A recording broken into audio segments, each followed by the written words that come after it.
Hello' মৰমৰ ছাত্ৰ ছাত্ৰীসকল, তোমালোকৰ কাৰণে এটা ভাল নটিফিকেশ্যন আহি মোৰ হাতত পৰিল।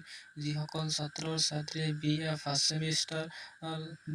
ছেমিষ্টাৰত 13 জুন তাৰিখে এডমিশ্যন ল'ব বুলি ভাবিছে, সেই ছাত্ৰ ছাত্ৰীসকলৰ কাৰণে সেই নটিচখন সম্পূৰ্ণৰূপে সলনি কৰি 19 জুন তাৰিখে দিয়া হৈছে আৰু সেই নটিচখন আমি তোমালোকক প্ৰমাণ সহকাৰে দেখুৱাম। ভিডিঅ'টো শেষলৈ চাই থাকিবা আৰু ভিডিঅ'টো ভাল লাগিলে শ্বেয়াৰ এণ্ড লাইক ছাবস্ক্ৰাইব কৰিবা। যোৱা 11 তাৰিখে মই যিটো ভিডিঅ' এডমিশ্যন সম্পৰ্কত আপলোড কৰিছিলোঁ, সেই ভিডিঅ'টোৰ এটা কাৰেকশ্যন আমাৰ ফালৰ পৰা দিব বিচাৰিছোঁ। বিশেষতঃ সেই কাৰেকশ্যনটো হৈছে on the basis of the notification from directorate of higher education dated 12 June. আজি এটা আমি অৰ্ডাৰ পাইছোঁ।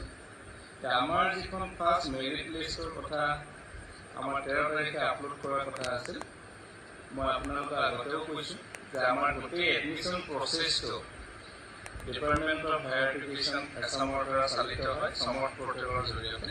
গতিকে তেওঁলোকৰ নিৰ্দেশনাখিনি আমি ষ্ট্ৰিক্টলি ফ'ল' কৰিব লাগে। গতিকে ফাৰ্ষ্ট মেৰিট লিষ্টখন আমি যদিও 13 তাৰিখে দিয়াৰ কথা আছিল, ডিউ টু চাম আনএভইডেবল ৰিজন আমাৰ সেই ফাৰ্ষ্ট মেৰিট লিষ্টখন অৰ্ডাৰ মতে আমি 19 জুনৰ দিনাখন পাব্লিছ কৰিম। অৰ্থাৎ আপোনালোকৰ যিটো 13 তাৰিখৰ ফাৰ্ষ্ট মেৰিট লিষ্টৰ কথাটো আছিল, আপোনালোকে 13 তাৰিখে নাপায়, 19 তাৰিখে আপোনালোকে এই মেৰিট লিষ্টখন দেখিবলৈ পাব বা মেৰিট লিষ্টখন পাব। আৰু 19 তাৰিখৰ মেৰিট লিষ্টত যিসকল ছাত্ৰ ছাত্ৰী ছিলেকশ্যন হ'ব, মেৰিট লিষ্টত থাকিব, তেওঁলোকে 20ৰ পৰা 21 জুন তাৰিখৰ ভিতৰত এডমিশ্যনৰ কাৰণে আহিব। গতিকে এই কথাটো প্ৰথম কাৰেকশ্যন।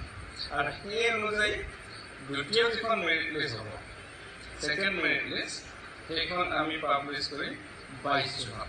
আগৰ ডেটটো আমাৰ সলনি হৈছে 22 জুনত। আৰু 22 জুনৰ ছেকেণ্ড মেৰিট লিষ্টৰ যিখিনি ছাত্ৰ ছাত্ৰী ছিলেকশ্যন পাব, সেইখিনি মেৰিট লিষ্ট মতে 24 আৰু 25 জুনত আমি এডমিশ্যন কৰাব পাৰিম। আৰু 24-25 জুনত এডমিশ্যন হোৱাৰ পিছত আমাৰ থাৰ্ড মেৰিট লিষ্ট এখন ওলাব। আৰু সেই থাৰ্ড মেৰিট লিষ্টখন 26 জুন তাৰিখে আমি উলিয়াব পাৰিম। আৰু সেই থাৰ্ড মেৰিট লিষ্টৰ এডমিশ্যন 27 আৰু 28 জুন তাৰিখে হ'ব। গতিকে এই কাৰেকশ্যনখিনি অহাৰ লগে লগে ফাৰ্ষ্ট ছেকেণ্ড থাৰ্ড মেৰিট লিষ্টৰ ডেটটো সলনি হ'ল আৰু লগে লগে আমাৰ স্পট এডমিশ্যনৰ দিনটো সেইকাৰণে সলনি হ'ব যে আমাৰ 29 জুনৰ পৰা 1 জুলাই 29 জুনৰ পৰা 1 জুলাই এইখিনিত আমাৰ স্পট এডমিশ্যন হ'ব। গতিকে আমাৰ এই মেৰিট লিষ্ট তিনিখন ডেটকেইটা যিহেতু সলনি হৈছে, সেইকাৰণে মই এই কথাটো আপোনালোকক অৱগত কৰিলোঁ। ছাত্ৰ ছাত্ৰীসকলে মনোযোগ দিব যে 19 জুনত প্ৰথম মেৰিট লিষ্ট ওলাব, তাৰ এডমিশ্যনখিনি 20-21 জুনত হ'ব। 22 তাৰিখে ছেকেণ্ড মেৰিট লিষ্ট ওলাব আৰু সেইখিনি এডমিশ্যন আমাৰ হ'ব 24-25 জুনত। 26 তাৰিখে থাৰ্ড মেৰিট লিষ্ট হ'ব আৰু সেই থাৰ্ড মেৰিট লিষ্টৰ এডমিশ্যনখিনি হ'ব 27-28 জুনত। আৰু 29-ৰ পৰা 1 জুলাইলৈ স্পট এডমিশ্যন হ'ব। আৰু পুনৰ আপোনালোকক আকৌ এবাৰ মনত পেলাই দিব বিচাৰিছোঁ যে যিসকলে ফাৰ্ষ্ট মেৰিট লিষ্টত ছিলেকশ্যন পায়, সেইসকলে 20-21 জুনৰ ভিতৰত যদি এডমিশ্যনটো নলয়, তেওঁলোকৰ আৰু এডমিশ্যনৰ কোনো প্ৰভিজন নাথাকিব। তেওঁলোকে ছেকেণ্ড মেৰিট লিষ্টত আহিব নোৱাৰিব। অৰ্থাৎ ছেকেণ্ড মেৰিট লিষ্টৰ এডমিশ্যন হ'ব 24-25-ত। গতিকে ফাৰ্ষ্ট লিষ্টৰ ল'ৰা ছোৱালীয়ে 24-25-ত এডমিশ্যন নাপাব। সেই কথাটো অলপমান মনোযোগ দিব।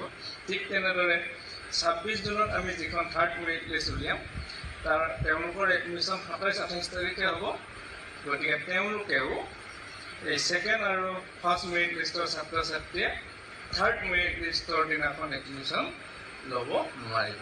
গতিকে ডেট অনুযায়ী ছাত্ৰ ছাত্ৰীসকলৰ এডমিশ্যনখিনি আমি গ্ৰেণ্ট কৰিব পাৰিম। এই কাৰেকশ্যনটোৰ কাৰণে মই এই ভিডিঅ'টো কৰিলোঁ আৰু এই কথাখিনি